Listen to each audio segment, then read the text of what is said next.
जनावरांचा बंदोबस्त करणार आहात की नाही असा सवाल एकनाथ खडसेंनी मंत्री संजय सावकारांना विचारलाय। त्याचबरोबर काही लोक घराणेशाहीबद्दल मला बोलायचे, मात्र आता तुम्ही काय केलं? तुम्ही तर लाडकी बायको योजना काढली असं म्हणत खडसेंनी महाजन आणि सावकारांवर निशाणा साधलाय। पाहूया।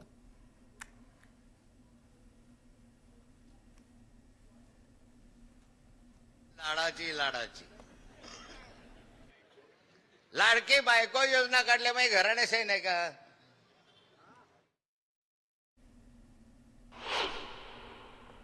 नाथा भाऊ हे सगळेचे सगळे जेवढे मांजरे कुत्रे डुकर वगैरे होते,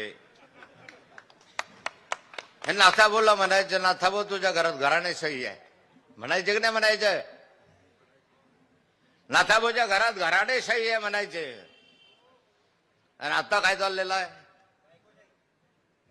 तुमच्या बायकोला तिकीट देऊन कोणती शाही निघाली? गिरीश महाजनने आपल्या बायकोला तिकीट दिलं, सावकारे साहेबांनी आपल्या बायकोला तिकीट दिलं, आमदार किशोर पाटलांनी आपल्या बायकोला तिकीट दिलं।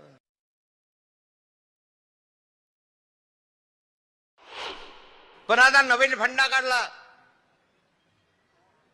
त्यांच्या लक्षात आला तर लाडके बहीण बऱ्याचशा विसरत चालल्या, आता नवीन काहीतरी योजना काढली पाहिजे, म्हणून आता त्यांनी लाडकी बायको योजना काढली।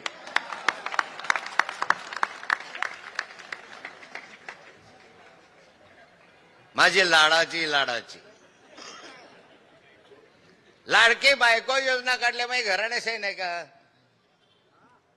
तुम्ही नाथाभाऊवर टीका टिप्पणी करत होता, तुम्हाला अधिकार काय?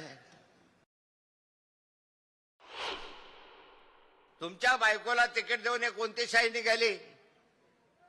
गिरीश महाजनने आपल्या बायकोला तिकीट दिलं, सावकारे साहेबांनी आपल्या बायकोला तिकीट दिलं, आमदार किशोर पाटलांनी आपल्या बायकोला तिकीट दिलं, 40गावला मंगेश पाटील आहे, मंगेश चव्हाण, त्याने आपल्या बायकोला तिकीट दिलं, मुक्ताईनगरला आमदारांनी आपल्या मुलीला तिकीट दिलं।